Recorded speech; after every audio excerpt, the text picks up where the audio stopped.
31 verse 26 says, "She opens her mouth with wisdom, and the teaching of kindness is on her tongue."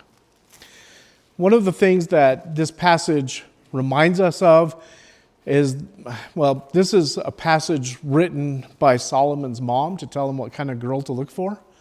And one of the things is that the teaching of kindness is on her tongue.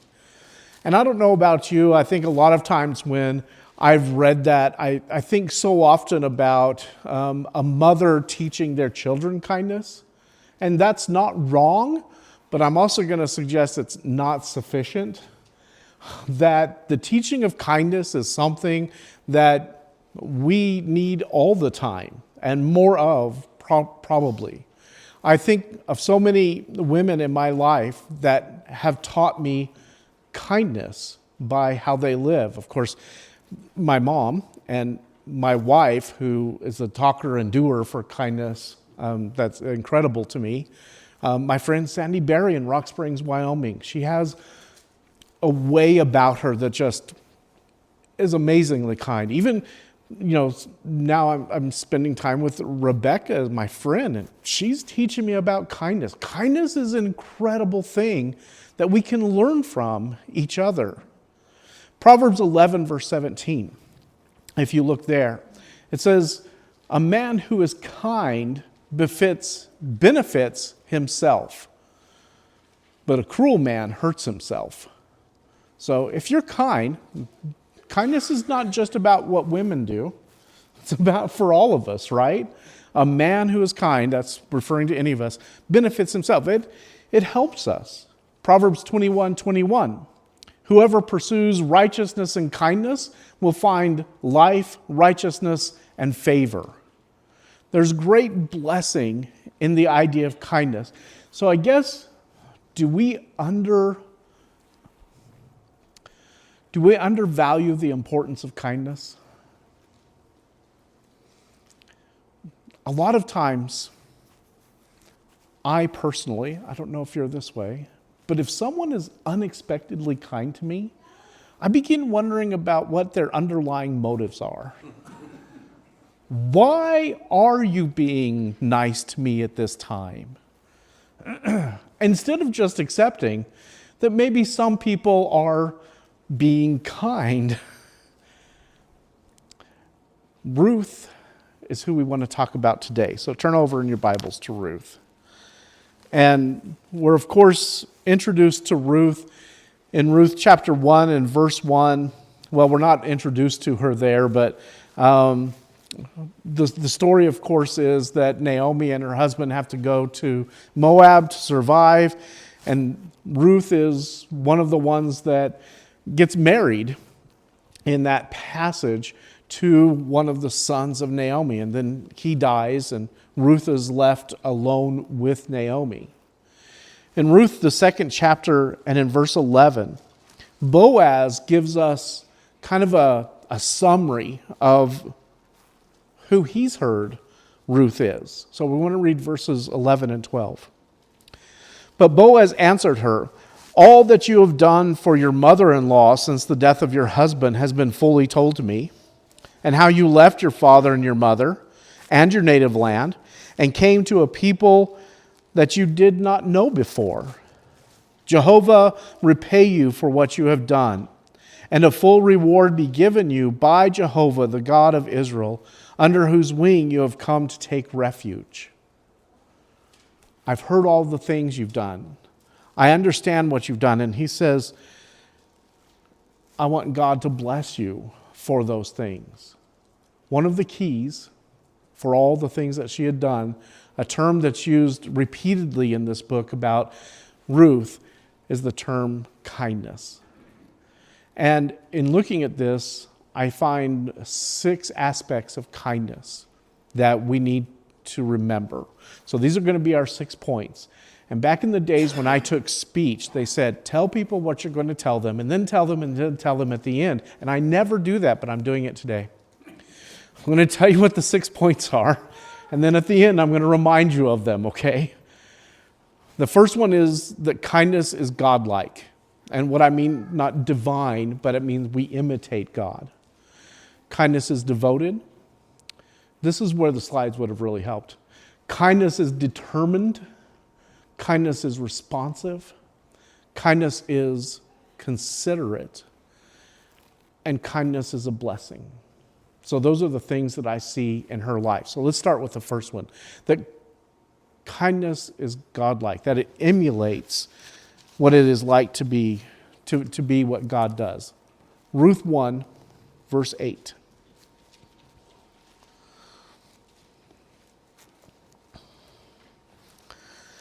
But Naomi said to her 2 daughters-in-law, "Go return each of you to your mother's house. May Jehovah deal kindly with you as you have dealt with the dead and with me." So we have 2 ways in which the kindness is being talked about here. One is the blessing that Naomi is giving to her daughter-in-laws, that Jehovah would deal with you kindly. And we'll get more to that in a moment, but did you notice that she makes that comparison then? As you have dealt. So as you've been kind to your husband and my husband in the past, I want God to deal with you with that kind of kindness. So Ruth and Orpah had shown incredible kindness in the way that they had treated their in-laws. And there's a part of us that, at least societally, there's a part of us that kind of struggles with that. In general, what is the reputation of in-laws? It's almost always negative. Yeah, I can see the look on some of your faces, and Jim said trouble. It can be, those relationships are not easy. But imagine the stress of losing your husband and then losing, for Naomi, losing her husband and then losing her sons. And all she has is the daughters-in-law. Mother-in-law living with daughters-in-law. And that's, in our society, very often where we think about that conflict. But Naomi doesn't see it that way. What she sees is kindness. May Jehovah deal with you the way that you have dealt with me. Turn with me to Psalm 145, where we have a description of the kindness of Jehovah. Psalm 145, we're going to begin in verse, about halfway through verse 13.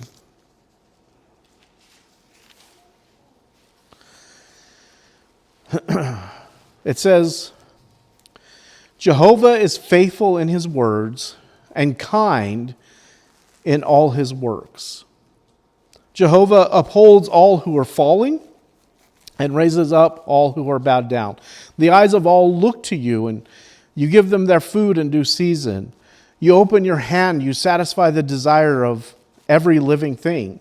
Jehovah is righteous in all his ways and kind in all his works. Jehovah is near to all who call on him, to all who call on him in truth. He fulfills the desire of those who fear him, also hears their cries and saves them. Jehovah preserves all who love him, but all the wicked he will destroy."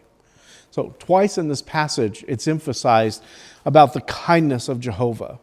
And that's interesting to me because a lot of times when we talk about who is God and the character of God, kindness is probably not one of the first ones that we bring up, is it? And yet this psalm reminds us that when we think of God, we need to think of him as kind.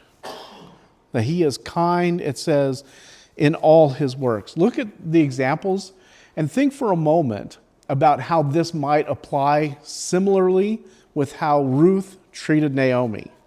Upholds those who are falling down and raises those who are bowed up. When she lost her husband and her sons, who's there with her? You give them food.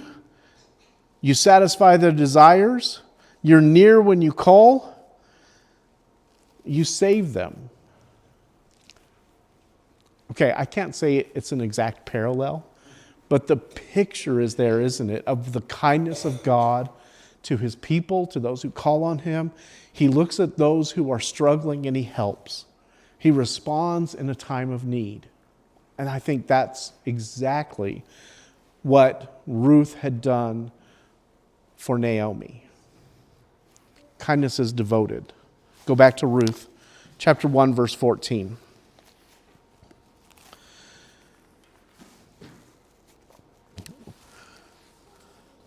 This is when Naomi has decided to go back to Bethlehem, and she's urging Orpah and Ruth to stay home.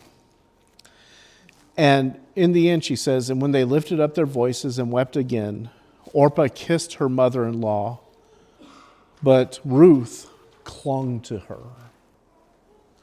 So mother-in-law is pushing them away. Go home to your family. Go home to your people and to your gods. She has to do it twice before Orpah does leave. But you notice what it says about Ruth. Ruth clung to her. And that actually is the same word that's used in Genesis 2:24 about a husband and a wife are to cling together to be one flesh. It's the same concept there. But I didn't want to say for this that kindness is clingy. Because there's kind of a negative connotation sometimes to say kindness is clingy. But she did hold on to her. In other places, this word cling is translated as the word close. To adhere, to be close, or to stay close. And that's really what Ruth is choosing to do in kindness to Naomi, is to be close to her, to be devoted to her in that special sense. It stays close or it's devoted. And I think that's true. What I like about this passage is even when the mother-in-law Naomi is pushing away, Ruth's choice is to stay there. However gently and considerately Naomi was pushing, Ruth stayed. She was like that. What do we know about Naomi from this book? We looked at it last week.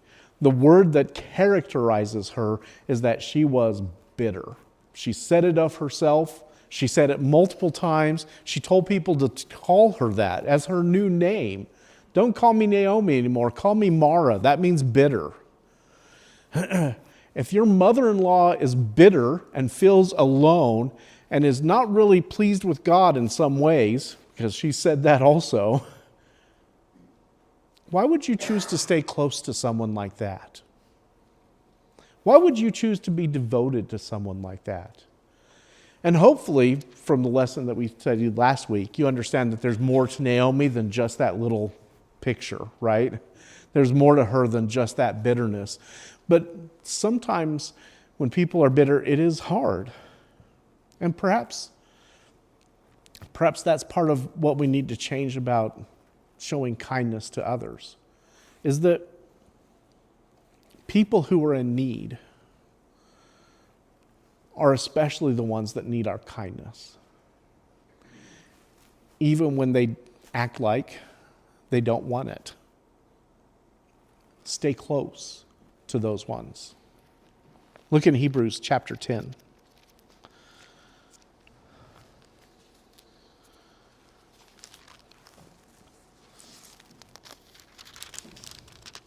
Hebrews 10, verse 24.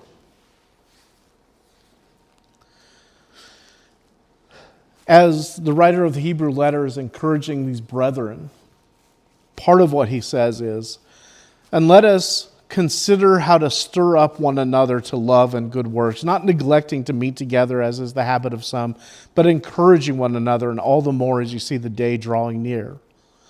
I love this concept that he gives here. I feel like this is the idea of being close to each other that he's talking about. Earlier in the book, he said we should be encouraging each other day by day. Encouragement is not something that just happens at church. Or maybe I should say, if that's the only place we're encouraging each other, it's difficult. It's not good. I need more encouragement than that. You need more encouragement than that. The word consider here is really important. Let us consider how to stir up love and good works. Did Ruth need to do that for Naomi?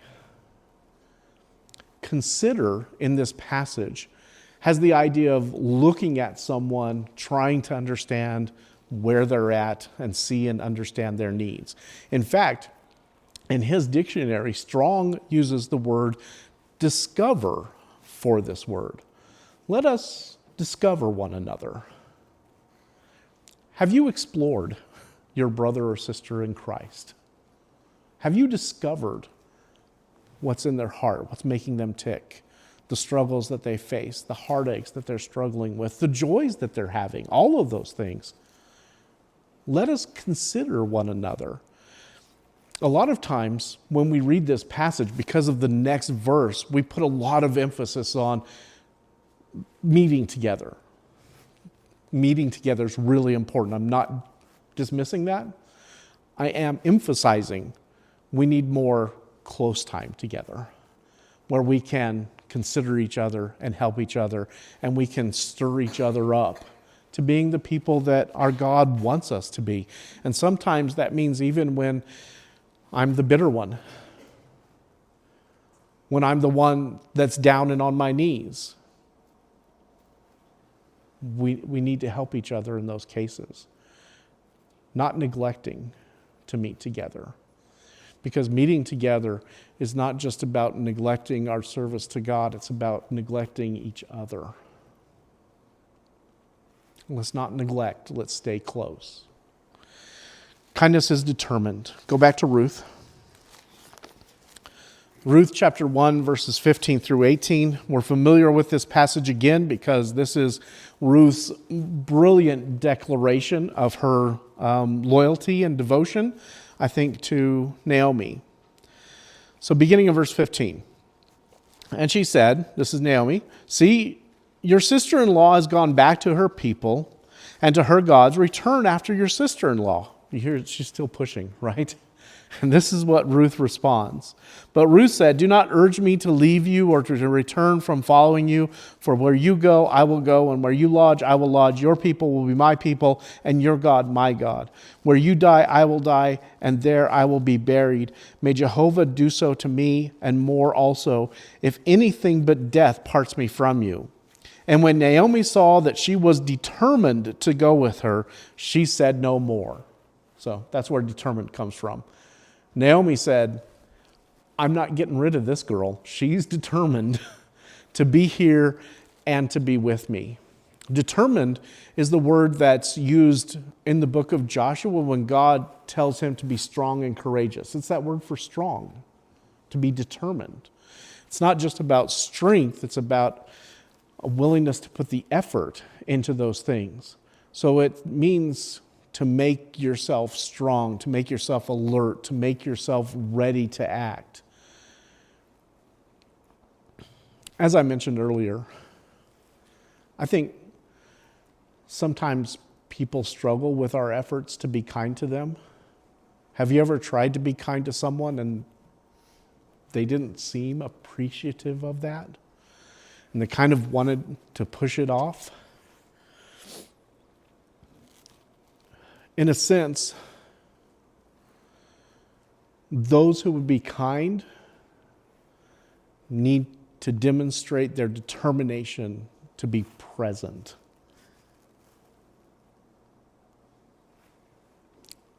Just like Ruth says, I'm not going to leave you alone. And don't urge me to. I'm determined to stay with you.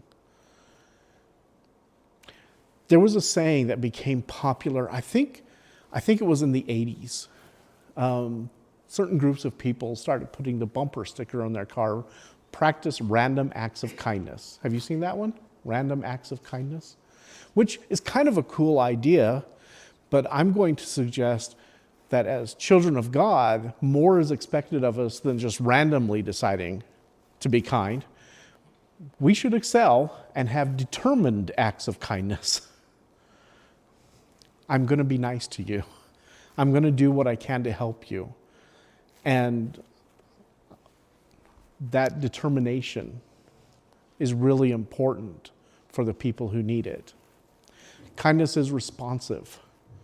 For this one, it actually kind of fits with the passage that we're talking about. in the context of this, that she stayed close and she was determined. What I see overall is that Ruth was striving to meet the needs of Naomi. When her husband was alive, when their husbands were alive, after the husbands passed, she's there. She's doing those kind things. And now, even though Naomi's ready to go back home, and it means for Ruth that she's going to be leaving her family behind, what a sacrifice that is, to leave her mother and her father. She's still concerned about meeting the needs of Naomi. What's the difference between Orpah and Ruth in this passage? We don't need to make out that Orpah was a bad person just because she left, or that she was less than Ruth somehow.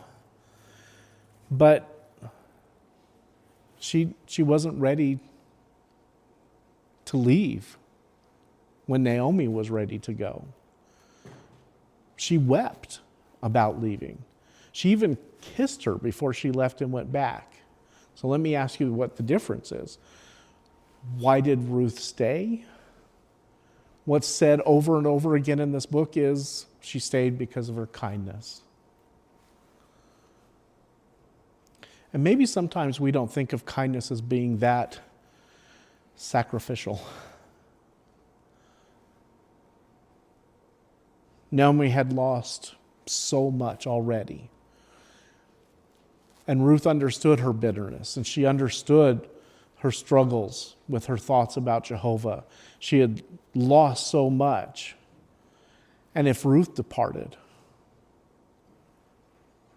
then Naomi would have returned to Bethlehem alone, without any help. A woman, a widow who has no one to take care for her. So she responded. She was responsive to that. I'm going to meet those needs. In 1 Timothy, Paul tells the church in 1 Timothy 5 about taking care of widows. If a widow has children or grandchildren, let them first learn to show godliness in their own households. Let them take care of their parents. I think that principle kind of applied back in those days too, don't you? That there was an expectation that if your elderly parents needed help, whose job is it to take care of them? Children and grandchildren, right? And that's very much emphasized twice, I think, in that passage. If you have believing relatives, let them take care of them. But Ruth is in this place. She's the daughter-in-law. She's still there. She's doing exactly what God intended. She's not an Israelite at this point. I mean, until she makes that great decision where she says, let your God be my God, that's the first indication that she's made that choice. But even in doing so, she says, I'm going to take care of Naomi in this case. Is Ruth just doing her duty? Or do you think it's deeper? And I say that knowing that you know that I think it's deeper. I think there's something deeper here in that sacrifice and that making a choice of kindness. Not that it's easy to be kind or to meet the needs of others. And even though sometimes it's required, kindness is what pushes us to do this, not just to do what needs to be done, but to do it with the right attitude of that choosing to be kind. Kindness is considerate. There's 3 passages that we're going to look at that show this considerateness on Ruth's behalf. Ruth 2, verse 2, when they are back in Bethlehem. And Ruth the Moabite said to Naomi, let me go to the field and glean among the ears of grain after him in whose sight I shall find favor. And she said to her, go, my daughter. When Ruth is making a decision about what to go do, she talks to Naomi first. That's considerate, isn't it? It's nice of her to do that. Look in verse 7. When she actually gets out to the field, It says that she talked to the servant that was in charge of the reapers. She said, "Please let me glean and gather among the sheaves after the reapers." So she doesn't just go in and follow maybe others who were just picking up what was left according to the law. She didn't just do that. She requests permission before she does it. And then in verse 14, "And at mealtime, Boaz said to her, 'Come here and eat some bread and drip your morsel in the wine.' So she sat beside the reapers and passed her the toasted grain, and she ate until she was satisfied, and she had some left over." And you know what she did with that leftover? Verse 18, "And she took it up and went into the city, and her mother-in-law saw what she had gleaned, and she also brought out and gave her what food she had left after being satisfied." Not only did she eat lunch, and you know she's tired after all that gleaning, right? She saved some of that food for her mother-in-law. I find that incredibly considerate. Sometimes kindness is demonstrated in the little things that we do for each other. Things that help other people remember that they're worthy of being included, that they matter also. In this case, I feel like it reminds us that kindness includes not just doing things, but maybe listening, asking, talking to those who we're being kind to, because it needs to be inclusive and mindful. And the last point, that kindness is a blessing. This is in the 3rd chapter, Ruth chapter 3, verses 6 through 11. And this is where she, with the advice of Naomi, she goes and essentially proposes marriage to Boaz and asks Boaz to be the redeemer. And so she, once he's laying down at night, she lies down at his feet, and he wakes up and finds out that she's there. And she says, verse 9, "Who are you?" he says. And she said, "I am Ruth, your servant. Spread your wings over your servant, for you are a redeemer." And he said, "May you be blessed by Jehovah, my daughter. You have made this last kindness greater than the first, and that you have not gone after young men, whether poor or rich." And he goes on to talk about what he's going to do for her. But I want you to, did you notice that expression where it says, this last kindness is greater than the first kindness? What is that talking about? What is this last kindness that he's talking about? Well, sorry, let's go back. What's the first kindness? And our clue comes from the passage we read at the beginning in Ruth 2, verses 11 through 12, where he says, "I've heard all that you've done for your mother-in-law." I think that's the closest I can get to what he's saying is the first kindness. Okay? I know I'm guessing, but that's close as I can get. And if that's it, think about what an extraordinary thing that first kindness is, where Ruth has done for Naomi. Leaving home, traveling with her, caring for her, taking care of her during all of these difficult times. And Boaz sees this request as greater than all that. And how humbly she's done this. Ruth could have also chosen another man, a younger man, maybe richer, maybe poorer, but just younger. But she wasn't concerned about that. She wanted to be with the one who had shown her kindness.